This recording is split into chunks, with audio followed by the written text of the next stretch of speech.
آج ہم سمجھتے ہیں کہ اس آدمی کے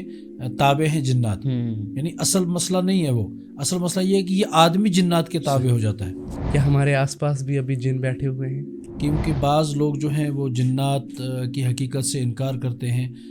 تو مگر یہ قرآن اور سنت کے مخالف ہے اس کا انکار. سحر کرنے والا اس قابل کیسے بنتا ہے کہ وہ پھر سحر کرے؟ 2-3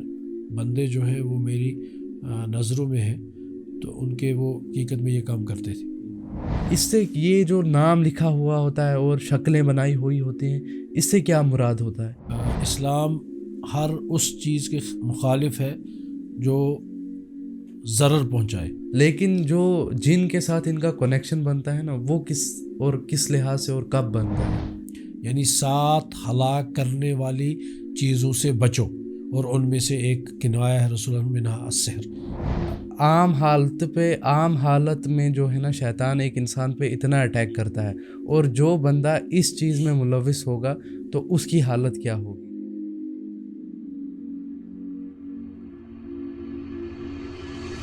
بسم اللہ، الصلاۃ والسلام علی رسول اللہ، اما بعد، اعوذ باللہ من الشیطان الرجیم، بسم اللہ الرحمن الرحیم. السلام علیکم ورحمۃ اللہ وبرکاتہ. Welcome back after a long time in new episode of M J podcast. اور آج کے جو ہمارے گیسٹ ہیں بہت خاص ہیں، ان کے ساتھ آپ کے ملاقات ہوتی رہتی ہیں، اور بہت ہی انٹرسٹنگ ٹاپکس پہ ہم شیخ کو بلاتے ہیں. اور شیخ ایک بار پھر ہمارے اس اسٹوڈیو میں آئے ہیں، اور ان کا پہلے تو ہم آپ سے ملاقات کراتے ہیں. السلام علیکم ورحمۃ اللہ وبرکاتہ شیخ صاحب. وعلیکم السلام ورحمۃ اللہ وبرکاتہ. شیخ کیسے ہیں آپ؟ الحمدللہ. آپ کی صحت کیسی ہے؟ الحمدللہ. شیخ پہلے تو آپ جو اپنا وقت دیتے ہیں ہمیں، وہ ہمیں جو ہے نا، ہماری پوری ٹیم اور میں خود آپ کے اس وقت کی ہم قدر کرتے ہیں، اور شکر گزار ہیں ہم آپ کے کہ آپ نے جو اپنا قیمتی ٹائم نکال کے ہمیں چھوٹا سا جو ہے نا ہمارے اس میں جو شان بخشی آپ نے. تو جیسے کہ آپ جانتے ہی ہیں کہ آج کا موضوع لے لیں ہم، کہ ہم نے جس ٹاپک پہ ہم نے بات کرنی ہے، جنس، بلیک میجک، کیونکہ یوتھ جو ہے نا انٹرسٹ رکھتی ہے ان ٹاپکوں میں، اور جو ہے نا بہت وسیع ٹاپک ہے یہ. ہم اس ٹاپک کو لے کے چلے، بہت ہی وسیع ٹاپک ہے. تو سب سے پہلے میں ڈسکلیمر دیتا ہوں آڈینس کو کہ ہم کوئی جن ایکسپرٹ یا جو رقیہ ماسٹر نہیں ہیں. بس اس موضوع کا مقصد یہی ہے کہ علم حاصل کرنا، اور جو ہے نا عوام میں جو ہم کیا کہہ سکتے ہیں اسے، کہ اس کو نالج پھیلانا اور عوام کو روبرو کرانا، اپنی آڈینس کو روبرو کرانا. تو شیخ صاحب، سب سے پہلے میں آپ سے یہ پوچھنا چاہتا ہوں کہ ہمارے اس سراؤنڈنگ میں ابھی ہم اپنا اسٹوڈیو لے لیں، کیا ہمارے آس پاس بھی ابھی جن بیٹھے ہوئے ہیں؟ ہاں، کیوں نہیں، جن تو ہو سکتے. جی بالکل. جیسے ہم قرآن لے لیں، حدیث لے لیں، اللہ تعالیٰ کے اقوال لے لیں، جن سے ہمیں روبرو کرایا گیا ہے، اور جن کی بہت ساری اقسام بتائی گئی ہیں. جیسے حدیث میں آتا ہے کہ انسان کے ساتھ اس کا ایک جن، یا جیسے 4 فرشتے حدیث میں آیا ہے نا کہ 4 فرشتے انسان کے ساتھ ہوتے ہیں، ویسے ہی ایک شیطان اور ایک جن ہوتا ہے، اور قارین نام دیا گیا ہے اس جن کا. اور بہت ہی خطرناک جو ہے نا جن ہے یہ. اس کی غذا بھی جو ہے ہم بعد میں جو اس کے بارے میں بھی ڈسکس کریں گے. لیکن سب سے پہلے میں آپ سے یہ سوال پوچھنا چاہتا ہوں کہ کیا جن کی جو یہ حقیقت ہے نا، جن کی حقیقت کیا ہے، اور جن کے کیا کیا اقسام کیا ہیں، ان جنوں کے اقسام کیا ہیں؟ بسم اللہ الرحمن الرحیم. الحمدللہ رب العالمین، والصلاة والسلام علی اشرف الانبیاء والمرسلین نبینا محمد وعلی آلہ وصحبہ اجمعین. السلام علیکم ورحمۃ اللہ وبرکاتہ. چونکہ جیسے کہ آپ نے یہ سوال کیا کہ کیا جن کی حقیقت ہے یا جنوں کے کیا اقسام ہیں، تو سب سے پہلے ہمیں اس قرآن کی آیت سے ہی بات واضح ہو جاتی ہے کہ اللہ تبارک و تعالیٰ کا ارشاد ہے کہ وما خلقت الجن والانس الا لیعبدون. تو یہاں دوسری طرف میں نہیں جاؤں گا، بلکہ یہاں استشہاد یہ ہے کہ اللہ تبارک و تعالیٰ کی مخلوق میں سے ایک مخلوق جو ہے وہ جنات کی ہے. تو جنات کا رہنا، جنات کا ہمارے ساتھ اٹھنا بیٹھنا، تو یہ بھی حقیقت ہے، واضح ہے کہ جنات جو ہیں ہر مجلس میں موجود رہتے ہیں. اور جنات کے اقسام کو لے کے چلیں تو جنات کی مختصراً 3 اقسام علماء جو ہیں وہ بیان کرتے ہیں. فرمایا کہ الجن علی 3 اصناف صنف لہم اجنحہ یتطیرون فی الہوا. کہا کہ جنوں میں سے ایک قسم یہ ہے کہ ان کے پر ہوتے ہیں صحیح، اور وہ آسمانوں میں اڑتے ہیں، ہوا میں اڑتے ہیں. اور دوسرے جو ہیں کہ ان کے یعنی ایک جگہ مستقل ان کا ایک گھر رہتا ہے تو اس میں وہ رہتے ہیں. اور ایک ایسی ہے کہ جو شکلیں چینج کرتے ہیں، یعنی کبھی ایک شکل میں کبھی دوسری شکل میں. اس طریقے سے اس کی حدیث سے بھی ہمیں یہ چیز ملتی ہے کہ بعض اقسام ایسے ہیں جو گھروں میں رہتے ہیں جنوں میں سے. ایک حدیث میں آیا کہ نہا نبی صلی اللہ علیہ وسلم عن قتلہم وہی عوامر البیوت. کہا کہ یہ جس کو ہم رکھوالا کہہ لیں یا اور کوئی نام دے لیں، کہ گھروں میں جو ہے ان جنوں کو نہ قتل کیا جائے. اور فی الصحیحین میں ایک حدیث ہے ان ابن عمر رضی اللہ عنہ کان نہا عن قتل جنات البیوت. فرمایا کہ رسول کریم صلی اللہ علیہ وسلم نے جن جو گھروں میں جن رہتے ہیں ان کو قتل کرنے سے منع کیا. تو اس حدیث سے یہ واضح ہوتا ہے کہ جنوں کی جو تیسری قسم ہے جو اپنی شکلیں چینج کر لیتے ہیں، کبھی وہ سانپ کی شکل میں آتے ہیں. تو ایک دوسری حدیث میں ہے کہ رسول اللہ صلی اللہ علیہ وسلم فرمایا کہ جب آپ گھروں میں کوئی ایسا سانپ دیکھیں تو اس کو 3 مرتبہ وہاں سے چلے جانے کا حکم دے. اگر وہ چلا جائے تو ٹھیک، ورنہ اس کے بعد اس کو قتل کر سکتے ہیں. تو یہ اس طریقے سے جو یا ایک دوسری حدیث ہے کہ القلب الاسود، یعنی جو کالا رنگ کا کتا ہے، تو اس کو بھی حدیث سے ثابت ہے کہ یہ شیاطین یا جنوں میں سے ہے. تو اس اعتبار سے جس تیسری قسم کے بارے میں اگر ہم بات کریں تو یہ اپنی مختلف شکلوں کو چینج کرتے ہیں. یعنی جنات جو ہیں کبھی سانپ کی شکل میں، کبھی اور دوسری کسی شکل میں انسان کے سامنے آتے رہتے ہیں. تو لہٰذا اگر سمجھا جائے، کیونکہ بعض لوگ جو ہیں وہ جنات کی حقیقت سے انکار کرتے ہیں، تو مگر یہ قرآن اور سنت کے مخالف ہے اس کا انکار، کیونکہ یہ واقعی ایک مخلوق ہے. اور یہ ایسی مخلوق ہے کہ جن کو ہماری آنکھ جو ہے، ہماری آنکھ سے اوجھل ہے. مگر یہ بات صحیح ہے اور واضح ہے کہ جنات بھی ہماری طرح ایک ذریت ہے، اور ان میں سے بھی ایسے ہی فرق ہیں، یا ایسے ہی کہہ لیں کہ ہم کوئی مسلم ہیں اور کچھ غیر مسلم ہیں. تو ان کی یہ حقیقت واضح ہے، یہ قرآن اور سنت سے بھی ثابت ہے کہ جنوں کی مخلوق ہے. جیسے کہ پہلے ہی میں نے آپ سے وہ قرآن کی آیت وما خلقت الجن والانس الا لیعبدون ارشاد فرمائی. تو اس حقیقت سے ہم انکار نہیں کر سکتے. تو شیخ صاحب، جیسے کہ آپ نے قرآن کی آیت رکھی، حدیث رکھی، تو اس بات سے صاف واضح ہوتا ہے کہ جنات ہیں، جیسے آپ نے اقسام بھی بتائی. آپ نے حدیث بیان کی کہ رسول اللہ صلی اللہ علیہ وسلم نے فرمایا کہ جنوں کو قتل نہ کریں. اس حدیث سے میں آپ سے یہ واضح طور پہ جاننا چاہتا ہوں کہ یہاں پہ قتل سے کیا مراد ہے؟ قتل سے مراد یعنی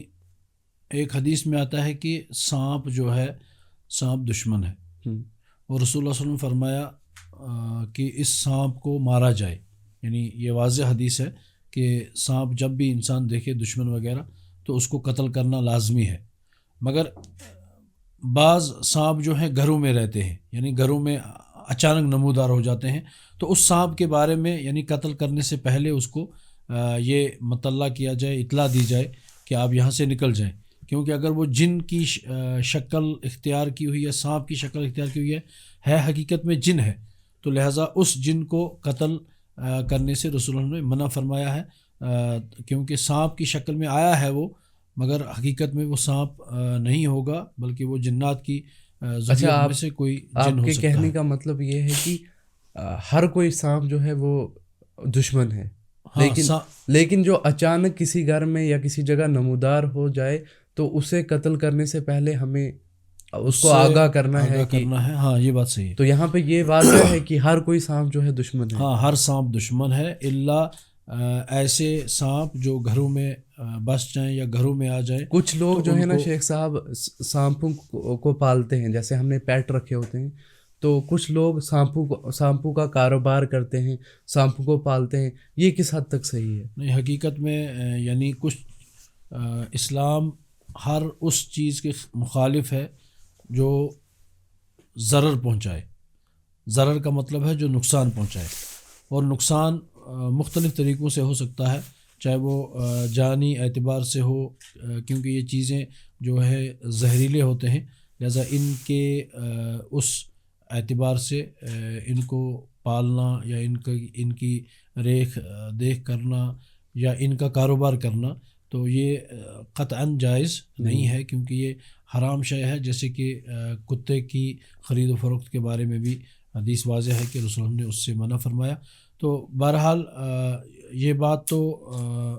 اظہر من الشمس ہے کہ جو بھی سانپ ہے، سانپ حقیقت میں انسان کا دشمن ہے اور اس کو قتل کرنے کا حکم ہے، کیونکہ حتیٰ کہ احرام کی حالت میں بھی بعض جانور جو ہیں ان کو مارنے کی اجازت ہے، ان میں سے ایک سانپ بھی ہے۔ تو لہٰذا اس اعتبار سے اگر دیکھا جائے تو سانپ انسان کا دشمن ہے، اس کو مارنے کا حدیث میں واضح حکم ہے۔ آپ نے شیخ صاحب کہا کہ سانپ کی شکل میں آ سکتا ہے یا کتے کی شکل میں آ سکتا ہے، کیا اس کے علاوہ کسی اور شکل میں جن جو ہے وہ آ سکتا ہے؟ ہاں، جن انسانوں کی شکل میں بھی آ سکتے ہیں، یعنی انسان کر کے، کیونکہ کبھی ایسا تخیل ہوتا ہے، کیونکہ بعض دفعہ ایسا ہوتا ہے کہ کچھ کسی انسان میں وہ باتیں کرتا ہے، یعنی اصل میں ایک انسان جو ہے وہ لنگویج نہیں سمجھ رہا ہے، یعنی اس کے پاس عربک نہیں ہے، یا وہ انگلش نہیں جانتا ہے، یا وہ باقی لنگویج جو ہے ان سے بہوارور ہے، مگر اچانک وہ بولنے لگ جاتا ہے ان لغات میں، یعنی وہ بات کرتا ہے، جیسے کہ افاریت ایک جنوں کی اقسام میں سے، جیسے وہ حضرت سلیمان کا وہ تخت لانے کے لیے جس کو بھیجا گیا تھا، تو بعض مفسرین کہتے ہیں کہ یہ افاریت کی جو قسم ہے یہ مختلف لنگویج میں باتیں کرتے ہیں، اور اس اعتبار سے اگر انسان میں وہ تخیل کر جائے، یعنی اس میں دخول ہو جائے، اور وہ اپنا اثر اس بات سے یا ان کلام سے یا دوسری لغات جو ہے، حالانکہ وہ اس آدمی کی لغات نہیں ہوتی ہیں، اور ان میں وہ بولنا شروع ہو جاتا ہے، تو اس اعتبار سے ہم یہ کہہ سکتے ہیں کہ وہ انسانوں کی شکل بھی اختیار کر سکتے ہیں، جیسے جانوروں کی شکل اختیار کرتے ہیں، تو اس طریقے سے وہ انسان میں بھی تخیل ہو سکتا ہے شیاطین جن کا،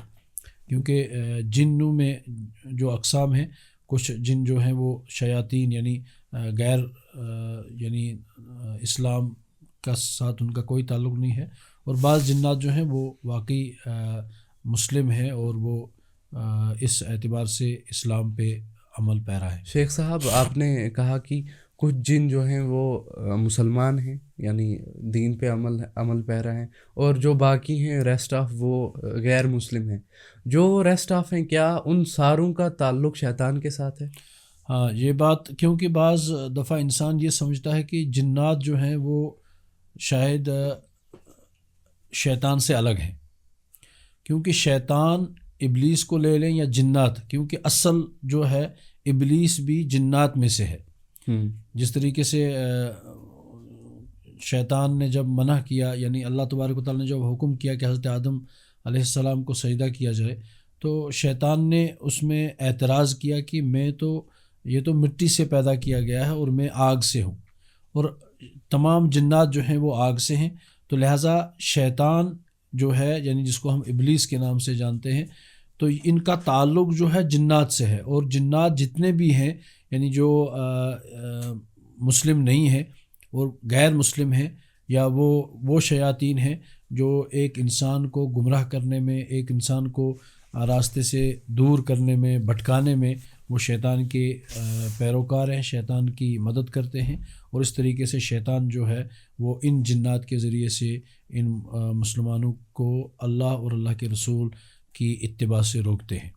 تو یہ بات تو واضح ہے کہ جنات جو ہیں وہ شیاطین جو ہے وہ جنات کی میں ذریت میں سے۔ آئی تھنک شیخ صاحب کی ایک قرآن کی آیت بھی ہے نا کہ جب اللہ تعالیٰ نے انہوں نے پھر جنوں نے پوچھا اللہ تعالیٰ سے کہ آپ نے انہیں کیوں پیدا کیا، تو اللہ تعالیٰ نے کیا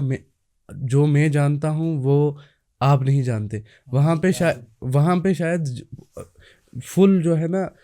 جن کا لفظ یوز کیا ہے، نہ کہ شیطان کا، ہے نا؟ تو پھر اس سے بھی ہم اخذ کر سکتے ہیں نا کہ یہ سارے جن ہی ہیں۔ ہاں، شیاطین جو ہیں، جن جو ہیں وہ شیاطین کی اولاد ہیں، اور جن اور شیاطین جن کو ہم کہتے ہیں، کیونکہ ان کی جس سے وہ تخلیق ہے وہ آگ ہے،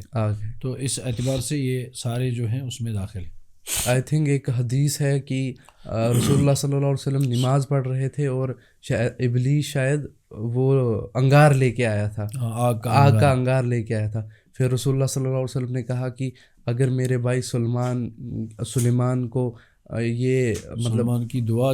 جو ہے کہ میں یعنی میری حکومت رہے جنوں پر، ہاں اللہ تعالیٰ سے سلیمان علیہ السلام نے دعا کی تھی کہ سے رسول اللہ فرمایا کہ میں اس کو باندھ کے رکھ دیتا اور مدینہ کے بچے اس سے کھیلتے، مگر مجھے حضرت سلیمان کی دعا یاد آئی تو اس کو میں نے چھوڑ دیا۔ یہاں پہ میں یہ بات اوجل کرنا، اور واقعہ یہ جو ہے یعنی انسان کی شکل، جیسے آپ نے پہلے بتایا کہ کیا انسان کی شکل میں بھی جن یا شیاطین جو ہیں آ سکتے ہیں، تو یہ ایک حدیث ہے حضرت ابو ہریرہ رضی اللہ تعالیٰ عنہ کی کہ وہ رسول اللہ صلی اللہ علیہ وسلم نے ان کو صدقے کے کھجوروں پر معمور کیا تھا، یعنی وہ محافظ تھے ان کے، اور ایک فقیر کی شکل میں ایک آدمی آ گیا، اس نے ان سے وہ چوری کرنے لگا، اور حضرت ابو ہریرہ نے اس کو پکڑ لیا اور اس نے دہائی دی، یہ وہ مجھے چھوٹے چھوٹے بچے ہیں، میں غریب ہوں، تو حضرت ابو ہریرہ نے چھوڑ دیا، اور 2-3 مرتبہ یہ واقعہ پیش آیا، اور لاسٹ میں انہوں نے کہا کہ آج میں آپ کو نہیں چھوڑوں گا اور میں رسول اللہ صلی اللہ علیہ وسلم کے پاس آپ کو لے کے چلوں گا۔ تو اس نے کہا کہ میں آپ کو ایک ایسی دعا بتلا دوں گا کہ آپ کے کھجوروں کے جو صدقے کے کھجور ہیں اس پہ چوری نہیں ہوگی، اور اس نے کہا کہ اچھا بتائیں وہ کیا دعا ہے، تو انہوں نے کہا کہ آیت الکرسی پڑھ لیا کریں، اور یہ واقعہ رسول اللہ صلی اللہ علیہ وسلم کے سامنے پیش کیا حضرت ابو ہریرہ، تو حضرت ابو ہریرہ نے رسول اللہ صلی اللہ علیہ وسلم نے فرمایا کہ یہ کہنے والا جو تھا وہ کذاب تھا، یعنی جھوٹا، اچھا، تو مگر جو بات اس نے کہی ہے وہ حقیقت ہے، یعنی وہ اصل میں فقیر نہیں تھا بلکہ وہ جن تھا، شیاطین میں سے تھا، اور وہ اس طریقے سے کسی انسان کی شکل یا فقیر کی شکل میں آیا تھا۔ تو اس سے بھی بات واضح ہوتی ہے کہ یعنی انسان کی شکلوں میں بھی جنات یا شیاطین جو ہیں کبھی آ سکتے ہیں۔ جیسے میں یہ حدیث بیان کر رہا تھا کہ ہم جو ہے نا مٹی سے تخلیق کیے گئے ہیں، لیکن ہم اگر اپنا فلش دیکھیں کہ یہ بظاہر مٹی نہیں ہے، اس کا جو آریجن ہے قرآن سے ہمیں پتہ چلتا ہے مٹی ہے۔ جیسے ہم کہتے ہیں جب حدیث بیان کی جاتی ہے یا ہم کہتے ہیں کہ شیطان یا جنوں کو آگ سے تخلیق کیا ہے، ہمارے ڈائریکٹ جو ذہن میں آگ آتی ہے، کیا جیسے ہم مٹی سے تخلیق کیے ہیں لیکن جو ہمارا جو ابھی ہمارا تخلیق ہے وہ بظاہر جسم ایک مٹی نہیں ہے، تو کیا جو بالکل ویسا ہی جن جو ہے نا کیا ان کا سیم جو ہمارا ہے ایسے ہی جیسے ہماری مٹی نظر نہیں آ رہی ہے، ان کی کیا ایسی ہی ہے کہ ان کی ڈائریکٹ آگ ہی ہے؟ نہیں، اصل میں یہ ہے کہ تخلیق جس طریقے سے انسان کی تخلیق جو ہے وہ مٹی سے ہوئی ہے، اسی طریقے سے جنوں کی تخلیق جو ہے وہ آگ کے شعلے سے ہوئی ہے، اور اس کا مطلب یہ نہیں ہے کہ جو بھی جن ہے ہمیں آگ دکھائی دیتا ہے، نہیں، بلکہ ان کا بھی ایک جثہ ہے، ایک جسم ہے، اور اس بارے میں علماء کے ہاں اختلاف ہے، کیا انسان اس کو اپنی اصلی صورت میں دیکھ سکتا ہے؟ تو اس بارے میں یعنی اس بارے میں جو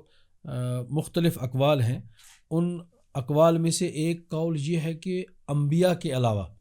یعنی جو بھی انبیاء ہیں گزرے ہیں، ان کے علاوہ کوئی بھی انسان، کوئی بھی آدمی جو ہے وہ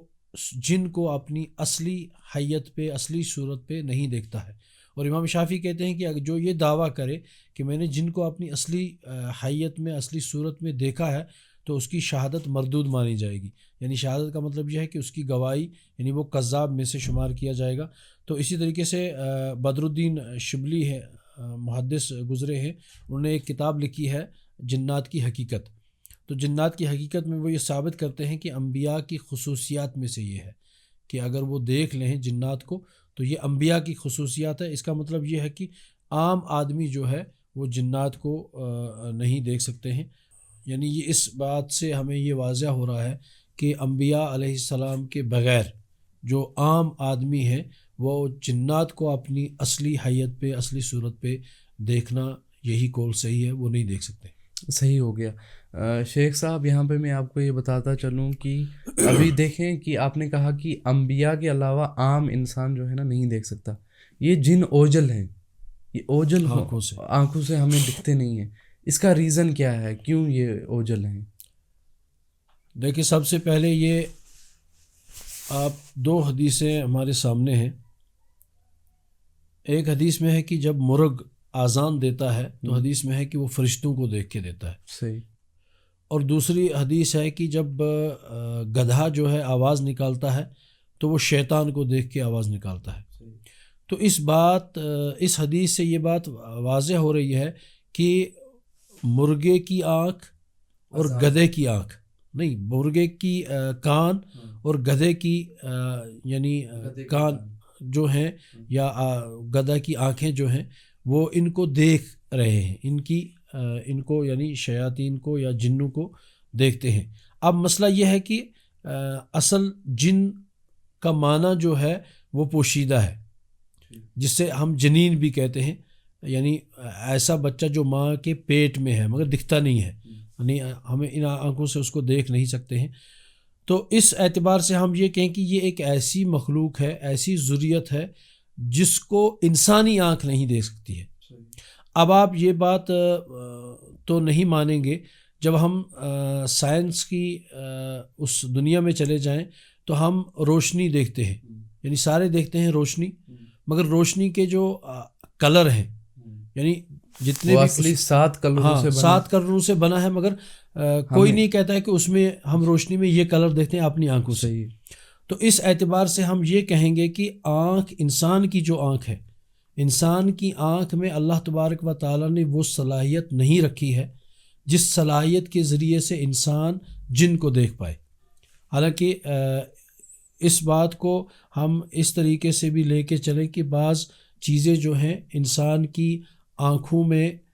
وہ صلاحیت اللہ تبارک و تعالیٰ نے نہیں دی ہوتی ہے جو صلاحیت جانوروں میں ہے. یعنی کچھ چیزیں ایسی ہیں کہ جانور جو ہے پہلے ہی ان کو دیکھ لیتا ہے، یا کچھ جانور ایسے ہیں کہ جو دونوں طریقوں سے یعنی آگے اور پیچھے سے وہ اپنے اس نظر سے دیکھ پاتے ہیں. مگر انسان کی جو آنکھ ہے، انسان کی آنکھ میں یہ صلاحیت نہیں دی ہے اللہ تبارک و تعالیٰ نے کہ وہ جن کو اپنی اصلی حیت میں دیکھے. تو اس کا یہ مطلب نہیں ہے کہ جن نہیں ہے، یعنی اس سے ہم یہ اخذ نہیں کریں گے کہ جن نہیں ہے. جیسے کہ بعض چیزیں جو ہیں ہمارے اس دور میں آج، یعنی اگر پہلے ہم کہہ سکتے تھے کہ حشرات جن کو ہم کہتے ہیں، چھوٹے چھوٹے کیڑے یا جن کو ہم جراثیم بیکٹیریا کہہ لیں، ہماری آنکھ اس کو نہیں دیکھ پاتی ہے. لیکن آج کچھ یعنی ٹیکنالوجی کے ذریعے سے ہم نے دوربین وغیرہ، خوردبین کے ذریعے سے ہم وہ چیزیں اپنی آنکھوں سے دیکھ سکتے ہیں. تو اس اعتبار سے ہم یہ کہیں گے کہ ہماری آنکھ میں وہ صلاحیت اللہ تبارک و تعالیٰ نے نہیں دی ہے جس کے ذریعے سے ہم وہ جن کو اپنی اصلی صورت میں دیکھیں. تو اس کا یہ مطلب نہیں ہے کہ وہ جن نہیں ہے، یعنی وہ مخلوق نہیں ہے. تو اس اعتبار شیخ صاحب دیکھیں، ہمارے دماغ، ہماری آنکھوں کی بھی لمیٹیشنز ہیں. صحیح ہے نا؟ ہمارے آنکھ، ہمارے جو دماغ ہیں، اس کی لمیٹیشن ہے. اللہ تعالیٰ نے ضرور جو ہے نا کسی مقصد کے لیے انہیں اوجر رکھا ہوگا. یا میں یہ سمجھتا ہوں کہ جیسے آپ نے کہا کہ اگر ایک انسان، ابھی آپ نے شاید امام شافعی کا قول رکھا کہ اگر یہ انسان کی دعویٰ کرے کہ میں نے دیکھ لیا، تو یہ جو ہے نا جن ایک پاورفل مخلوق ہے. میں نہیں سمجھتا کہ اگر ایک انسان دیکھ لے تو وہ پھر برداشت کر پائے گا، کیونکہ وہ اس کی حیت اور اس کی شکل و صورت جو ہے وہ ہو سکتا ہے وہ ایسی ڈراونی ہو جس کے ذریعے سے انسان کو خطرہ ہے. دیکھیں منکر نکیر کی اگر ہم بات کریں نا، تو حدیث میں جس طریقے سے ان کا وہ ریپریزنٹ کیا ہے کہ ان کی آواز اس طریقے سے ہوگی, ان کی شکل اس طریقے سے ہوگی, تو ایک ٹائم پہ اگر ایک انسان دیکھے تو بڑا خوف آتا ہے. تو ان کی مطلب شکل کس طریقے سے ہوگی, تو یہ تو اللہ تعالیٰ کی ہمیں تو اللہ تعالیٰ کا شکر ہی کرنا چاہیے کہ ہمیں یہ دکھتے نہیں ہیں. لیکن اس کا مطلب یہ نہیں ہے, کیونکہ دنیا میں بہت ساری ایسی چیزیں ہیں جو ہم نے دیکھی نہیں ہیں لیکن ہم ان پہ ایمان لاتے ہیں. ہم سائنس کے ہی نظریے میں دیکھ لیں, سائنس بہت ساری ایسی تھوریز پہ بات کرتے ہیں کہ جو ایک انسان نے دیکھی نہیں ہے, لیکن ان پہ ہم جو ہے نا بلیو کر کے چلتے ہیں. یا ایک بار ایک ڈبیٹ ہو رہا تھا تو ان سے وہ جو ڈبیٹر تھے ان کے سامنے جو کھڑے تھے ان سے یہ سوال پوچھا تھا کہ کیا اللہ تعالیٰ ہیں, اگر ہیں تو کہاں ہیں. انہوں نے ان سے کہا کہ کیا دماغ ہے, تو انہوں نے کہا کہاں ہے. ان کا سر کیا آپ نے کھول کے دیکھا ہے دماغ ایسا ہوتا ہے. وہ پھر چپ ہو گئے. تو کہنے کا مقصد یہ ہے کہ جن ہیں ان کی حقیقت ہے, ہمیں نظر نہیں آتا تو اس کا مطلب یہ نہیں ہے کہ وہ نہیں ہے. میں آپ دیکھیں یہ ایک پاورفل مخلوق ہے, ہم سلیمان علیہ السلام کے دور میں لے کے چلیں تو مسجد اقصیٰ کی تعمیر جو ہے نا سلیمان علیہ السلام نے جنوں کی مدد سے کی تھی. تو میں یہ سمجھتا ہوں کہ جن کا بڑا ہاتھ رہا ہوگا ایسی مطلب چیزیں تعمیرات میں, کیونکہ ہم اپنے یہ جو ہے نا ہندو کلچر لے لیں, ہم ہندو کلچر میں بہت ساری ایسی عمارتیں بنی ہوئی ہیں, ایک انسان حیران ہوتا ہے دیکھ کے. مندر بنائے گئے ہیں جو کہ پہاڑ کھود کے جو ہے نا بنے ہوئے ہیں. کیا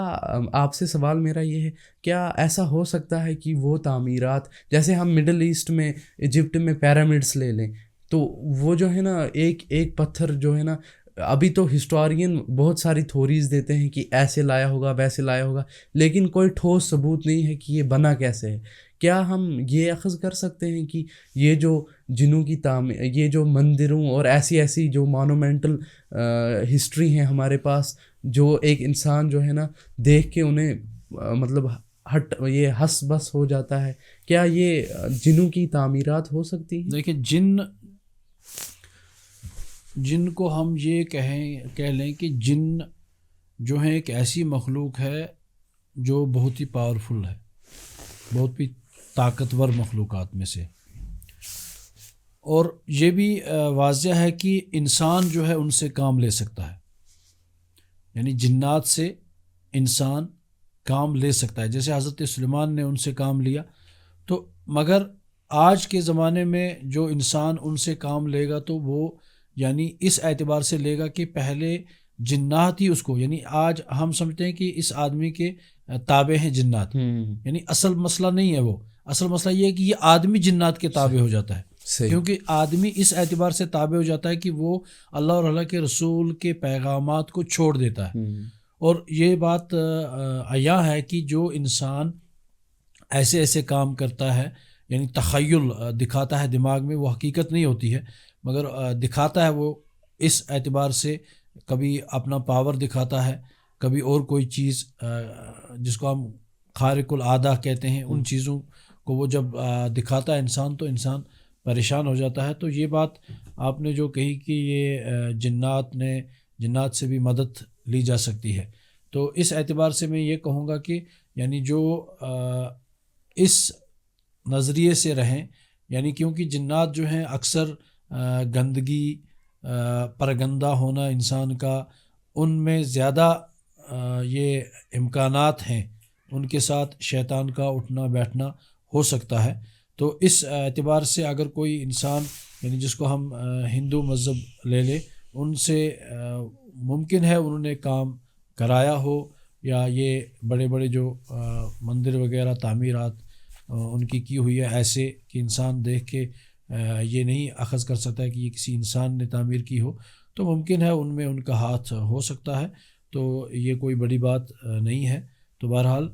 کیونکہ اس سے یہ بات بھی واضح ہوتی ہے کہ حضرت سلیمان کے زمانے میں یا ان کی موجودگی میں جنوں نے یعنی وہ مسجد اقصیٰ تعمیر کروائی حضرت سلیمان نے ان سے. تو یہ بات کوئی یعنی اس کو ہم یہ نہیں کہہ سکتے ہیں کہ یہ ناممکن ہے, اور ممکنات میں سے ہے, ممکنات میں سے ہے. جیسے ہم یہاں اپنے کشمیر میں بھی دیکھتے ہیں کہ وہ جیسے وہ پانڈو ہاں مارٹن ٹیمپل، مارٹن ٹیمپل وغیرہ جو ہیں، تو بعض لوگ کہتے ہیں کہ یہ انہی میں سے ایک ذریت تھی یہاں پانڈو کی، انہوں نے یہ تعمیر کیا. تو یہ بھی ہو سکتا ہے کہ وہ جنات میں سے یا ان نے جنات سے مدد لی ہو اور ان پتھروں کو اس طریقے سے یعنی ایڈجسٹ کیا ہو، تو یہ ممکن ہو سکتا ہے. شیخ صاحب آئی تھنک سورہ اعراف کی آیت ہے کہ اللہ تعالیٰ نے جب شیطان کو جھٹلایا تو شیطان پھر اللہ تعالیٰ نے کہا کہ جاؤ آپ کو جو کرنا ہے کر لو. تو آپ وہاں پہ شاید آئی تھنک 2 ورڈ یوز کیے ہیں کہ آپ ان کو اپنی آواز سے اور اپنے گھوڑوں سے جو ہے نا انہیں یہ کیا کہتے ہیں انہیں گمراہ کرو، اپنی آواز اور اپنے گھوڑوں سے. اسراء کی یہ آیت ہے سورہ اسراء کی آیت ہے. وَاسْتَفْزِزْ مَنِ اسْتَطَعْتَ مِنْهُمْ بِصَوْتِكَ وَأَجْلِبْ عَلَيْهِمْ بِخَيْلِكَ وَرَجَلِكَ صحیح. وَشَارِكْهُمْ فِي الْأَمْوَالِ وَالْأَوْلَادِ. یہ جو ہے نا ایک تو ہوگی آواز. کیا ہم دیکھیں ہم اپنی میوزیکل انڈسٹری لے لیں، میوزک جو ہے میں یہ سمجھتا ہوں کہ بہت سے جو ہے نا علماء بھی اس پہ جو ہے نا یہ دلیل رکھتے ہیں کہ یہ شیطان کی ایک غذا ہے میوزک، کیونکہ جو انسان کے ساتھ جو جن ہوتا ہے قارین، اس کی تو آئی تھنک بہت ساروں نے یہ جو ہے نا غذا میں ایک جو ہے نا امپورٹنٹ غذا رکھی ہوئی ہے کہ اسی میوزک سے جو قارین ہے نا اس پاور میں آتا ہے، انسان کا قارین پاور میں آتا ہے. میوزک فل انڈسٹری اور جو گھوڑے کا لفظ یوز کیا ہے، میں آپ سے دونوں جاننا چاہتا ہوں کہ آواز اور گھوڑا ان دونوں سے کیا مراد ہے اور مطلب یہ کس طرح ورک کرتا ہے. یعنی آواز اور شارکم فی الاولاد والاموال، اور اموال میں سے گھوڑے بھی آ سکتے ہیں. تو سب سے پہلی صوت کا ہم لے لیں، یعنی صوت سے مراد وہ اشعار یا وہ گانے جو ہیں جو انسان کو اللہ اور اللہ کے رسول سے دور کرتے ہیں، اور ان میں سے مزامیر بھی ہیں، یعنی وہ چیزیں جن کو ہم باجا کہہ لیں یا میوزیکل انسٹرومنٹس، وہ سارے کے ہیں، کیونکہ رسول اللہ صلی اللہ علیہ وسلم کی ایک حدیث ہے کہ ان کو یعنی ختم کیا جائے یا ان کو توڑا جائے. اور دوسری حدیث ہے کہ قیامت کی نشانیوں میں سے ایک نشانی یہ ہے کہ جو یعنی جو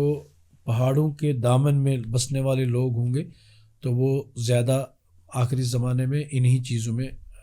مبتلا ہو جائیں گے. تو اس اعتبار سے ہم یہ کہہ سکتے ہیں کہ جو گانا بجانا کا جو کام ہے شیطان اس کے ذریعے سے یا جنات جو ہیں اس کے ذریعے سے انسان کو گمراہ کر سکتے ہیں. تو اس صوت سے یہی مراد ہے. اور دوسری چیز یہ ہے کہ چاہے وہ ہماری سواری لے لیں یعنی گھوڑوں کے اعتبار سے، یا ہماری اولاد اور ہمارا مال جو ہے اس اعتبار سے لے لیں، تو اس اعتبار سے ہم یہ کہیں گے کہ ہماری سواری یا ہمارا مال جو ہے یا ہماری اولاد جو ہے وہ معاشیت میں چلی جائے. اور شیطان کوشش کرتا ہے مال کے ذریعے سے بھی اور اولاد کے ذریعے سے بھی ایک انسان کو گمراہ کرنے کی. اور یہ بھی ہو سکتا ہے کہ مال اور اولاد کے ذریعے سے شیطان جو ہے اس کو اللہ اور اللہ کے رسول کی فرمودات سے دور رکھے اور دور رکھے. تو اس اعتبار سے ہم یہ کہیں گے کہ چاہے وہ اس زمانے تو سواری گھوڑے مراد لی جاتی تھی، اور آج کے زمانے میں تو آج نیا زمانہ ہے، اس میں گاڑی آ سکتی ہے، اس میں جہاز یا باقی جو چیزیں ہیں وہ بھی سواری میں آ سکتی ہیں. تو اس اعتبار سے بھی انسان کو گمراہ کرنے کا یہ ذریعہ بنتا ہے، یعنی سواری کے ذریعے سے، اولاد اور اموال کے ذریعے سے شیطان جو ہے ان کو گمراہ کرے گا اور ان کو اللہ اور اللہ کے رسول سے دور رکھنے کی کوشش کرے گا. تو یہ ممکن ہے. شیخ صاحب یہ میوزک اور یہ جو مال اموال ہے اس کو ہم غذا لے کے چلیں کہ شیطان کی غذا ہے یہ؟ شیطان آپ یہ سمجھیں کہ شیطان کی ہر وہ چیز، کیونکہ غذا 2 قسم کی ہوتی ہے، ایک ہم کہتے ہیں جسمانی غذا اور دوسری ہے روحانی غذا. کیونکہ انسان کی بھی کچھ چیزیں ہیں. روحانی غذا کے بارے میں یہ ہے کہ اللہ کے نبی علیہ السلام فرمایا کہ ایک انسان جو ہے صبح شام کے جو اذکار ہیں ان کو کیا جائے، یا ذکر و اذکار سے اپنی زبان کو تر رکھیں، اس سے انسان کا دل جو ہے وہ زندہ رہتا ہے. تو اس بات سے ہمیں یہ چیز اخذ کرنی ہے کہ جو روحانی غذائیں ہیں وہ قرآن کی تلاوت ہے، ذکر و اذکار ہیں، اللہ تبارک و تعالیٰ کے ناموں کا ورد ہے، تو اس سے یہ چیز لے لیں گے کہ یہ انسان کے روحانی غذا ہے۔ اور اسی طریقے سے شیاطین جو ہیں یا جن جو ہیں ان کی بھی غذا ہے، اور ان کی غذا جو ہے معاصی ہے، شرک ہے، قتل و غارت ہے۔ اور یہ اب جیسے کہ آپ نے فرمایا کہ یہ اموال اور اولاد کیا ان کی غذا بن سکتی ہیں، تو غذا اس اعتبار سے بن سکتی ہیں کہ جب یہ اپنے مقصد میں کامیاب ہو جائے، یعنی اپنے مقصد میں ایک انسان کو اولاد کے ذریعے سے یا اپنے اس مال کے ذریعے سے جب وہ اس کو گمراہ کرنے میں کامیاب ہو جائیں، تو یہ ظاہر سی بات ہے یہ ان کی غذا ہے۔ یعنی اس سے یہ اخذ نہیں کیا جائے کہ یہ ان کے جسم کی غذا ہے، بلکہ روحانی غذا ان کے روحانی غذا اس اعتبار سے ہو سکتی ہے کہ ایک انسان کو دور کرنے سے، اللہ سے دور کرنے کا ذریعہ بن سکتے ہیں یہ ان اعتبار سے، ان چیزوں سے۔ ہاں یہ ہو سکتا ہے۔ دیکھیں ہمیں رسول اللہ صلی اللہ علیہ وسلم کی حدیث سے پتہ چلتا ہے، جیسے حدیث میں آتا ہے کہ سوتے وقت آپ اپنا دروازہ بند کریں، یا باتھ روم میں بیت الخلاء میں جاتے وقت دعا پڑھیں، وہاں سے واپس آتے وقت دعا پڑھیں۔ ہم یہ دیکھیں، ہم جب جمائی لیتے ہیں تو ہمیں حکم دیا گیا ہے کہ آپ جو ہے نا اپنا ہاتھ جو ہے نا اپنے منہ پہ رکھیں۔ تو ایک اور حدیث آتی ہے کہ شیطان جو ہے نا آدم کی خون کی رگوں میں دوڑتا ہے جس طرح خون دوڑتا ہے۔ ابھی یہ جو ہے نا یہ اعمال جیسے دروازہ بند کرنا بسم اللہ کر کے تو شیطان نہ آئے، تو ایک طرف سے ہمیں حدیث سے پتہ چلتا ہے کہ شیطان جو ہے نا رگ رگ میں ہے، وہ تو ہمیں سمجھ آ رہا ہے کہ شیطان انسان کے اندر ہے۔ ابھی میرا سوال یہاں پہ یہ ہے کہ شیطان انسان کے اندر ہے، کیا شیطان انسان کو پوزیس کر سکتا ہے؟ مطلب کہ انسان کو رول کر سکتا ہے شیطان ہی ہیوی ہو جائے انسان پہ، وہی اس کو چلا رہا ہے، کیا ایسا ہو سکتا ہے؟ دیکھیں یہ یہاں تھوڑا میں اس کو ریلیٹڈ کر رہا ہوں سحر کے ساتھ۔ یعنی جو آپ نے یہ بات کہی کہ حدیث میں آیا کہ رسول اللہ نے فرمایا کہ آپ صبح شام کی دعائیں پڑھ لیا کریں، یا شام کو بسم اللہ کہہ کے دروازہ بند کیا کریں، یا دوسری حدیث میں ہے کہ کوئی برتن کھلا نہ رکھیں، اس کو ڈھانپ لیں، کیونکہ کبھی ایسا ہوتا ہے کہ آسمان سے کچھ بیماریاں جو ہیں وہ ہوتی ہیں، اترتی ہیں اور اس میں داخل ہو سکتی ہیں۔ تو ظاہر سی بات ہے کہ شیطان کا ہمیں بسم اللہ کہہ کے دروازہ بند کرنا یا بسم اللہ کر کے کوئی چیز کا استعمال کرنا، اس سے شیطان جو ہے وہ شیطان پہ ایک قسم کا یعنی باہری ہتھیار انسان کے لیے ہے۔ یعنی جب بھی انسان بسم اللہ کہہ کے کوئی بھی کام کرتا ہے تو شیطان کو لا محدود یعنی بالکل ضروری ہے کہ وہ ناکام ہو جائے بسم اللہ کہنے سے۔ تو یہاں یہ بات واضح ہو گئی کہ شیطان انسان کی رگ میں بھی سرایت کرتا ہے۔ رگ کا مطلب یہ نہیں ہے کہ وہ ہماری رگوں میں گھس جاتا ہے، بلکہ رگ کا مطلب یہ ہے کہ جس طریقے سے خون کے ذریعے سے انسان کا جسم دورہ کرتا ہے، خون کے ذریعے سے انسان کے جسم میں طاقت آتی ہے، خون کے ذریعے سے انسان جو ہے اللہ اور اللہ کے رسول کی عبادت کرنے میں اپنے آپ کو نشو و نما پاتا ہے، تو اسی طریقے سے شیطان جو ہے ایک انسان کے جسم میں سرایت کر کے وہ سارے اعمال کروانا چاہتا ہے جو اعمال اللہ اور اللہ کے رسول کی مخالفت میں کیے جائے۔ تو اس اعتبار سے انسان یعنی اس کو ہم یہ کہیں گے کہ انسان کو تخیل کر لیتا ہے وہ، یعنی کیونکہ وہ بھی ہے کہ رسول اللہ صلی اللہ علیہ وسلم پر جب سحر کیا گیا تو اس کا اثر یہ ہوا کہ رسول اللہ صلی اللہ علیہ وسلم بھولنے لگ گئے، یعنی بعض دفعہ کوئی کام کیا تو اس سے رسول اللہ صلی اللہ علیہ وسلم کو یاد نہیں رہا کہ میں نے کیا یا نہیں کیا، اور اس کے بعد یہ سورہ فلق اور سورہ ناس کی جو آیتیں جو نازل ہوئی، تو اس اعتبار سے ہم یہ کہیں گے کہ سحر اور جن کا سرایت کرنا یہ ان چیزوں سے ریلیٹڈ ہو سکتا ہے، کیونکہ ساحر جو ہے وہ یہ چیزیں ان کے ذریعے سے یعنی کوئی کھلا کے انسان کو اس کا تخیل جو ہے دماغ جو ہے اس پہ وہ پردہ ڈال سکتا ہے اور وہ چیزیں کر سکتا ہے۔ تو یہ شیطان جو ہے اس اعتبار سے انسان کے دل میں یا انسان کے دماغ پہ بھی کنٹرول ہو سکتا ہے ان کا۔ شیخ صاحب آپ دیکھ لیں کہ ہم اپنی یوتھ لے کے چلیں نا، تو جیسے کہ شیطان ہمیں اس ٹائم ہمارے کتنے قریب ہے اور کس طرح سے ہمیں 2400 گھنٹہ جو ہے نا ہمیں گمراہ کرنے کی کوشش کر رہا ہے۔ ہم اپنے نوجوان لے لیں، 24 جو ہے نا دن رات فونس پہ جو میوزک اور فحش قسم کی پورن ایڈکٹڈ یا اڈلٹری ویڈیوز دیکھتے ہیں، تو یہ جو ہے نا انہیں یہ جان لینا چاہیے کہ یہی چیزیں شیطان کی غذا ہیں، اور عام حالت میں جو ہے نا شیطان ایک انسان پہ اتنا اٹیک کرتا ہے، اور جو بندہ اس چیز میں ملوث ہوگا تو اس کی حالت کیا ہوگی، ہے نا؟ کیونکہ آج کا جو معاشرہ سماج لے لیں، کیونکہ ہماری یہ ضروریات بھی ہیں اس ٹائم، فون کے ساتھ رہنا یا انٹرنیٹ کے ساتھ جڑے رہنا، تو بعض دفعہ یہ مجبوری ہے، مگر اس اعتبار سے کہ انسان اللہ اور اللہ کے رسول کے پیغامات کو مد نظر رکھتے ہوئے وہ تمام چیزیں جو ہیں بروکار لائے کہ اس کے ذریعے سے ہماری جو نسلیں ہیں یا ہمارا جو طور طریقہ ہے وہ متاثر نہ ہو۔ تو متاثر یہ ہے کہ جب بھی، کیونکہ شیطان انسان کو یہی چاہتا ہے کہ وہ کسی ایسا، یعنی ہم دیکھیں کہ ہم فون یا لیپ ٹاپ کا استعمال کرتے ہیں، ہمارا عام لوگوں کے ذہن میں یہ ہے کہ یہ ایک مقصد ہے اس ٹائم، مگر اس کے استعمال کے اندر جا کے ہم جب اس کو غیر ضروری یا وہ چیزیں استعمال کرنے لگ جاتے ہیں، کیونکہ ایک انسان دوسرے انسان کو پتہ نہیں رہتا ہے کہ یہ کیا کر رہا ہے، مگر وہ شیطان جو ہے اس کو زور دیتا ہے اور وہ ان چیزوں پہ اس کو لے کے آ جاتا ہے، جو چاہے وہ میوزک ہو یا وہ ایسے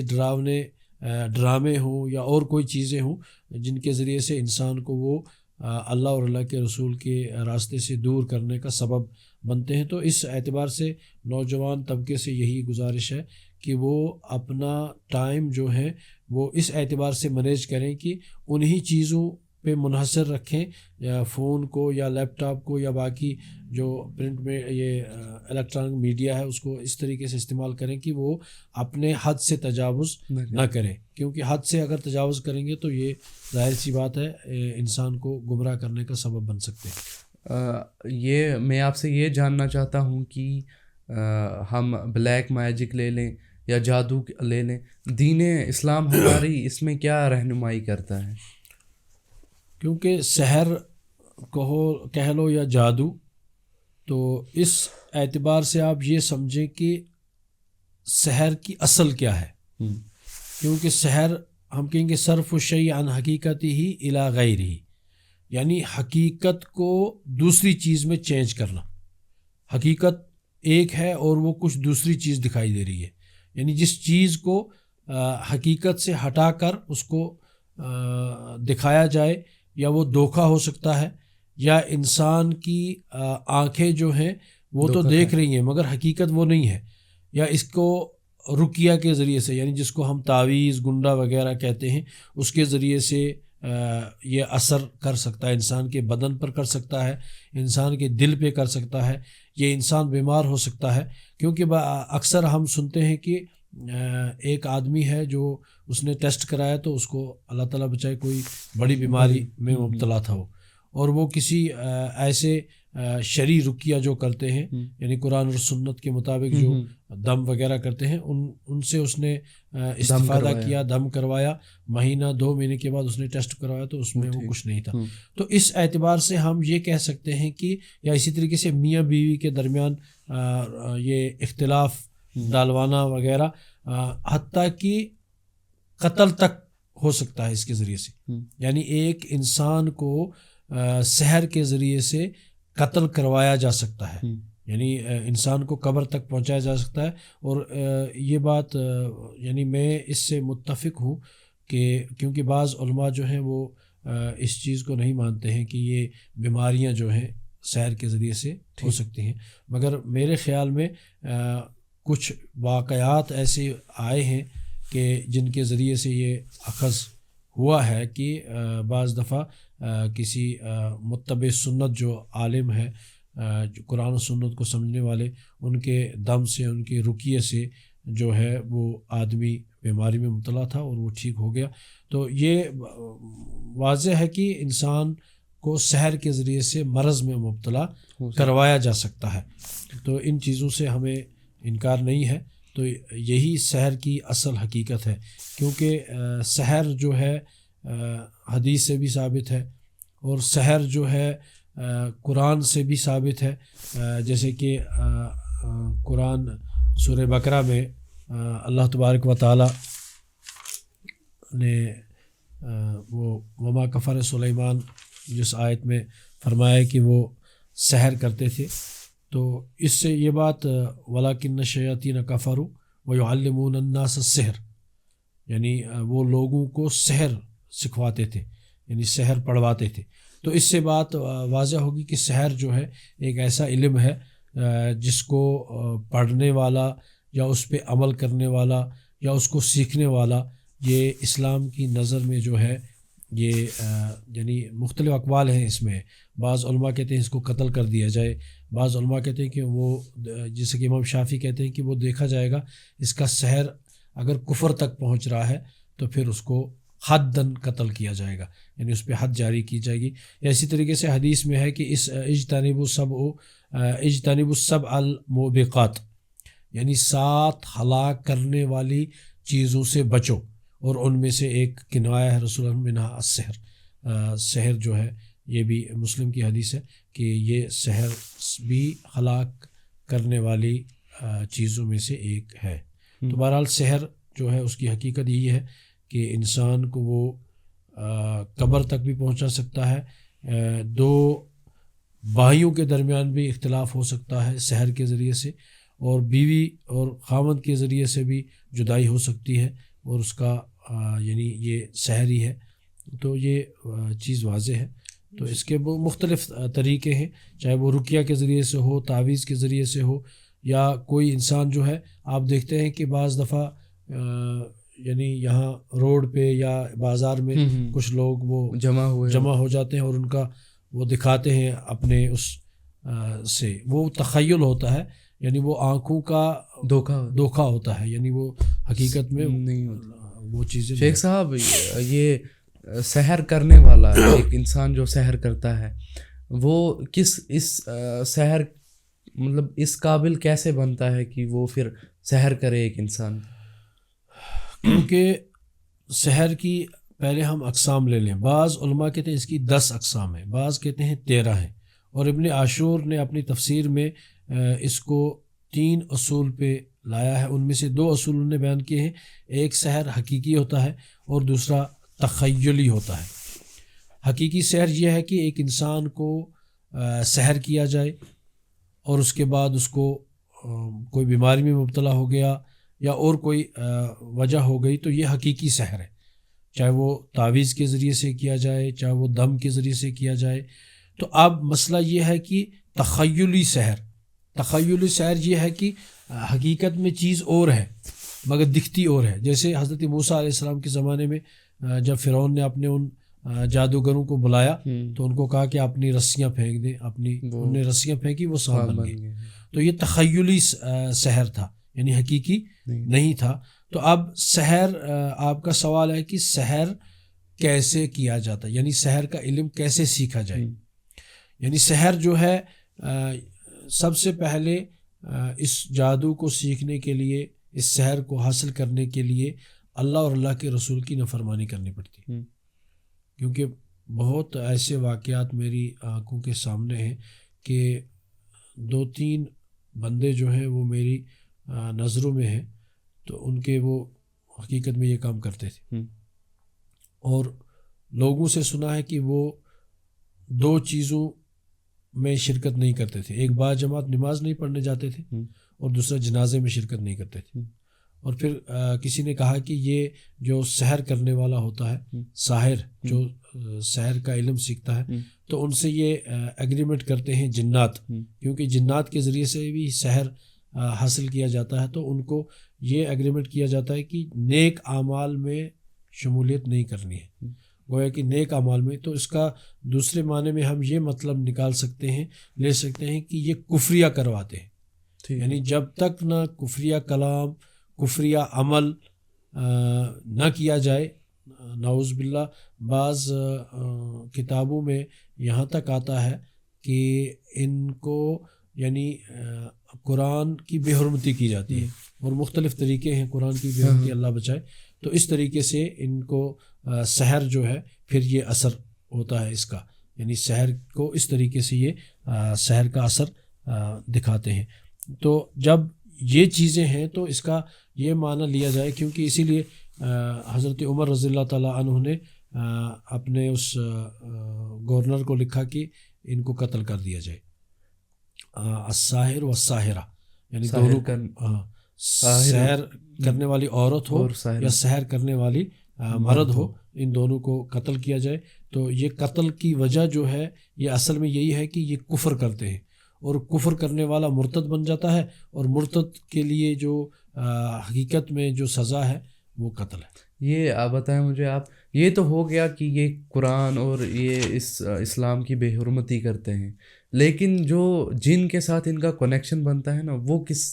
کس لحاظ سے اور کب بنتا ہے؟ کیونکہ آپ یہ سمجھیں کہ سحر اور جنات کا آپس میں کیا کنیکشن ہے. کیونکہ سحر کا علم جو ہے یا سحر جو سیکھتا ہے وہ شیطان ہی سکھاتا ہے, یعنی شیطانی ہتھ کنڈے جس کو ہم کہتے ہیں, یا شیطان کا جو طریقہ کار ہے وہ اپنا علم ان کو اس اعتبار سے دیتا ہے جب یہ قرآن اور سنت کی تعلیم سے اپنے آپ کو دور جانے, کیونکہ سب سے پہلے وہ ان سے یہ عمل کرواتا ہے. اور یہ سحر جو ہے یہ جنات شیاطین جنات جو ہیں ان کے ذریعے سے ہی حاصل کیا جاتا ہے, یعنی یہ علم ان کے ذریعے سے ہی حاصل کیا جاتا ہے. تو اس اعتبار سے ان کا آپس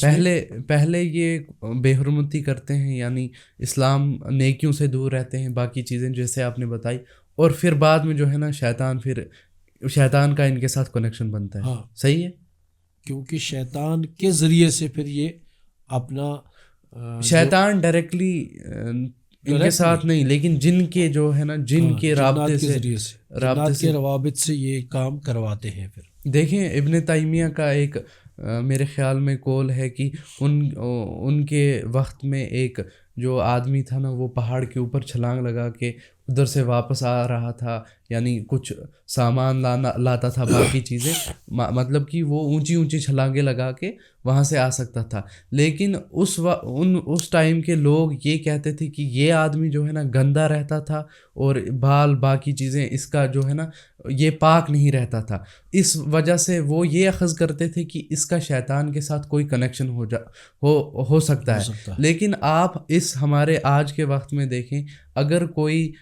جسے ہم کہتے ہیں کہ یہ پہنچا ہوا بزرگ ہے, اگر کوئی ایسا کام کر لے کہ جو ہے نا عام لوگ جو ہے نا اس سے فائدہ اٹھائیں کسی طریقے میں, تو ہماری جو ہے نا ہم یہ کہتے ہیں کہ یہ تو بڑا پہنچا ہوا بزرگ ہے, یہ ایسا. لیکن حقیقتاً ہم نے جو ہے نا وہ جانا نہیں ہوتا ہے کہ وہ کس طرح جو ہے نا ایک انسان کو اپنے اس جال میں پھنساتا ہے. تو آپ کا کیا کہنا ہے ایسے لوگوں اس میں ایک امام شافعی رحمہ اللہ کا قول ہے کہ اگر آپ کسی آدمی کو پانی پہ تیرتے دیکھو, پانی پہ تیرتے مطلب یہ نہیں ہے کہ وہ ڈبکی لگا کے تیر رہا ہے, نہیں, پانی پہ چل رہا ہے اور وہ اس پانی میں نیچے نہیں دھنس رہا ہے, یعنی پانی پہ ایسے چل رہا ہے جیسے زمین پر انسان چلتا ہے. اور فرمایا دوسرے یہ کہ وہ آسمان میں اڑ رہا ہے, یعنی اس کے پر نہیں, اس کے باوجود وہ اڑ رہا ہے. اور اس کی امام شافعی نے فرمایا کہ اگر وہ قرآن اور سنت کے مخالف میں عمل کر رہا ہے تو سمجھو شیطان ہے. تو اس بات سے یہ بات واضح ہے کہ آج کے زمانے میں, کیونکہ المیہ یہ ہے کہ ہمارے اس معاشرے میں اگر کوئی مسلمان پاگل ہو جائے, پاگل مینز یہ اللہ تبارک و تعالیٰ کی طرف سے کوئی انسان اس کا دماغ ختم ہو گیا, اب وہ پرگندہ رہا, کیونکہ پاگل کا مطلب یہ ہے کہ وہ مجنون ہے. اور مجنون کا یہ ہے کہ رسول اللہ صلی اللہ علیہ وسلم فرمایا کہ 3 آدمیوں سے قلم اٹھا لیا جاتا ہے, ان کو کوئی حساب کتاب نہیں ہوتا ہے. ایک تو سویا ہوا, دوسرے نمبر پر جو بچہ ہو یعنی جب تک بالغ ہو جائے, اور تیسرے نمبر پر جو مجنون ہے. مجنون کا مطلب یہ ہے کہ جس کا دماغ جو ہے وہ ختم ہو جائے. تو یہ بیچارہ مجنون بن جاتا ہے. جب انسان اس حالت پہ جاتا ہے تو وہ پاگل ہو جاتا ہے, اور مسلمان اس پاگل کو درویش بنا لیتے ہیں. اور اگر ہم سکھ برادری کا دیکھ لیں تو سکھ برادری میں جب اس قسم کا آدمی ہو جاتا ہے وہ اس کو پاگل کہتے ہیں. تو ہمارا المیہ یہ ہے کہ ہم اس آدمی کو درویش کا نام دیتے ہیں یا اس کو ہم کہتے ہیں یہ پہنچا ہوا ہے، کیونکہ وہ ایسے ایسے کام اور ایسے ایسے عمل کرتا ہے جس کے ذریعے سے انسان کو، یعنی اگر کوئی عقل سلیم رکھنے والا ہے تو اس کو یہ پتہ چل جاتا ہے کہ اس کا اٹھنا بیٹھنا، کھانا پینا، چلنا بیٹھنا جو ہے وہ سارا کا سارا قرآن اور سنت کے مخالف ہے۔ جب قرآن و سنت کے مخالف اس کا اٹھنا بیٹھنا ہے تو سمجھ لینا ہے کہ یہ شیاطین میں سے ہے اور جنات میں سے ہے، اور اس کے ذریعے سے یہ جنات، جیسے کہ آپ نے ابھی امام ابن تیمیہ کا فرمایا کہ تو اس زمانے میں لوگوں نے تو سمجھ لیا کہ یہ پرگندہ رہتا تھا، تو یہ جنات کے اثرات اس کے پاس قبول ہو سکتے ہیں یا اثرات ہو سکتے ہیں اس کے۔ تو آج کا جو ہے الٹا ہے، آج یہ ہے کہ جو اللہ کا نیک بندہ ہے، جو قرآن اور سنت کے تابع ہے، تو اس کو تو ہم اس اعتبار سے اس کی عزت اور توقیر نہیں کرتے ہیں، مگر جو ہی انسان کوئی اللہ اور اللہ کے رسول کی مخالفت میں اپنے آپ کو یا وہ پاگل ہو جاتا ہے یا ناٹک، پاگل ہونے کا ناٹک کرتا ہے۔ ایسا نہیں ہے کہ صرف پاگل ہی ہیں، لیکن حقیقتاً بھی کچھ لوگ ہیں نا جو حقیقتاً اس پہ کام کر رہے ہیں۔ صرف پاگل ہی انسان یہ تو ہم کہہ سکتے ہیں نا کہ پاگل کے ساتھ، کیونکہ جتنا انسان اپنے جسم کو، اپنے آپ کو قرآن اور سنت کی تعلیم سے دور رکھے گا، ٹھیک، کیونکہ رسول اللہ نے فرمایا کہ الطہور شطر الایمان، صفائی پاکی جو ہے یہ نصف ایمان ہے۔ جب انسان اس نصف ایمان کو گنوا دیتا ہے تو اس کا مطلب یہ جتنا یہ پرگندہ رہے گا، جتنا یہ اپنے آپ کو قرآن اور سنت کی اس پاکی سے دور رکھے گا تو یہ ناپاک بن جائے گا، اور ناپاک ظاہر سی بات ہے کہ جیسے ابھی میں نے بتایا کہ ناپاک چیزوں میں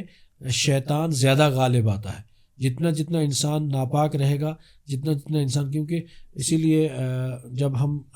باتھ روم جاتے ہیں، واش روم جاتے ہیں، وہاں بھی یہی چیزیں، یہی دعا ہے کہ ہم ناپاک جنوں اور جنیوں سے اپنے آپ کو پناہ میں آتے ہیں۔ تو یہ چیزیں ظاہر ہے کہ وہ وہاں پھر وہی جنات اور وہی شیاطین جو ہیں انہیں کا رہن سہن ہوگا۔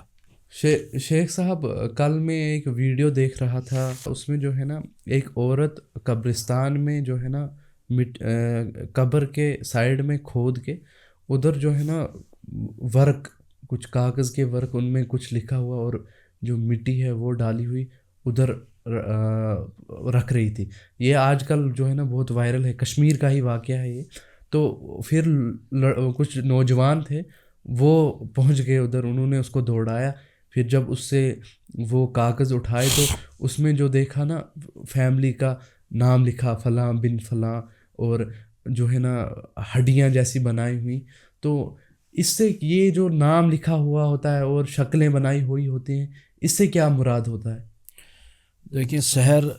مختلف طریقوں سے کیا جاتا ہے۔ وہ سب سے خطرناک سحر جو ہے وہ کپڑوں سے بھی کیا جاتا ہے، کپڑے اور بال، کیونکہ اکثر ہماری جو عورتیں ہیں وہ اپنے بالوں کو کنگا کرتی ہیں اور پھر بال پھینک دیتی ہیں۔ تو اس اعتبار سے میں ان کو یہ وصیت کرتا ہوں کہ اپنے بالوں کو، بعض دفعہ آپ دیکھتے ہیں کہ یہ بہاری جو آتے ہیں وہ بال خریدتے ہیں، حالانکہ شرعاً اس کو ناجائز کہیں گے ہم، کیونکہ بال بیچنا جو ہے منع ہے۔ اور اگر دوسرے معنوں میں لیا جائے کہ ان کے بالوں کے ذریعے سے بھی سحر کیا جاتا ہے، اور یہ بھی ممکن ہے کہ کوئی ساحر جو ہے وہ اس طریقے کے ہتھ کنڈے استعمال کر کے جب کسی کے ہاں سحر کرنے کی اس کو، کیونکہ اس سے جو یہاں یہ المیہ ہے کہ مسلمان ہی مسلمان کو سحر کرواتے ہیں، کیونکہ اگر ہم دیکھ لیں کہ یہاں سارے کے سارے اپنے آپ کو مسلم کہلواتے ہیں، اور اتنا ہی نہیں بلکہ اپنے رشتے میں یہ چیزیں کی جاتی ہیں، یعنی رشتہ داری جو ہے، رشتہ دار ایک دوسرے کو سحر کے ذریعے سے وہ یعنی ان کو ناکام کرنا چاہتے ہیں، چاہے وہ دنیاوی اعتبار سے یا جسمانی اعتبار سے ان کو کمزور کرنے کی کوشش کرتے ہیں، یا رشتے کے اعتبار سے ایک دوسرے کے درمیان اختلاف پھیلانے کی کوشش کرتے ہیں۔ تو یہ شکلیں بنانا، اس کے بعد نام لکھنا، یا ان کی وہ ہڈیوں کے ذریعے سے یا بالوں کے ذریعے سے یا کپڑوں کے ذریعے سے، تو یہ ساری چیزیں جو ہیں حدیث میں واضح ہے کہ سحر کرنے میں کن کن چیزوں کا استعمال ہوتا ہے. تو وہ ظاہر سی بات ہے کہ وہ جو شاعر ہے وہ اس طریقے سے نام وہ اس اعتبار سے لکھتے ہیں کہ تاکہ جن کا نام لکھا جائے اسی کے ذریعے انہی پر سحر کیا جانا مقصود ہوتا ہے. تو اس اعتبار سے وہ ان چیزوں سے وہ یعنی سحر کرواتے ہیں. جزاک اللہ خیرن شیخ صاحب. آپ کے جو اس علم سے امید کرتا ہوں کہ میرے تو جو ہے نا علم میں اضافہ ہوا اور انشاءاللہ جو ہے نا آڈینس بھی جو ہے نا ان کے علم میں بھی یہ بھی فائدہ مند ہوگا. جزاک اللہ خیرن. بہت وسیع ٹاپک ہے, اتنا ٹائم جو ہے نا نہیں دے سکتے, لیکن آخر میں آپ سے یہ جاننا چاہتا ہوں کہ آپ کا کیا پیغام ہے ان لوگوں کے لیے جو سحر کرتے ہیں اور ان لوگوں کے لیے جو سحر کرواتے ہیں. میں اپنے اس پروگرام کے ذریعے سے اپنے سننے والوں کو یہی کہوں گا کہ آپ یہ سمجھیں کہ کیونکہ رسول اللہ صلی اللہ علیہ وسلم سے واضح ہے کہ حدیث سے واضح ہے کہ جو کاہن اور سحر پر ایمان رکھتا ہے وہ یہ سمجھ لے کہ جو کچھ رسول اللہ صلی اللہ علیہ وسلم نے لایا, یعنی رسول اللہ صلی اللہ علیہ وسلم نے جو کچھ قرآن حدیث لے آئے تو رسول اللہ نے اس میں خائن ہے, نعوذ باللہ. تو اس اعتبار سے آپ اپنے آپ کو ان سے دور رکھیں, تمام لوگوں سے جو ان کے ذریعے سے یعنی وہاں جاتے ہیں. تو میری یہی گزارش ہے کہ آپ ان سے دور رہیں, کیونکہ دور رہنے سے ہی آپ کا ایمان بچ جائے گا اور آپ اللہ اور اللہ کے رسول کی اتباع میں رہیں گے. ہاں, اگر آپ نے ان پر ایمان لایا اور ان کے پاس گئے تو آپ یہ سمجھیں کہ آپ نے ایمان کو بھی برباد کیا اور رسول اللہ صلی اللہ علیہ وسلم نے جو کچھ لایا ہے قرآن اور سنت اس کی مخالفت بھی کی ہے, جس کو ہم کہتے ہیں جن کو درویش کی نام دیا گیا ہے. تو ان درویشوں سے اپنے آپ کو بچائیں. وآخر دعوانا الحمدللہ رب العالمین. السلام علیکم.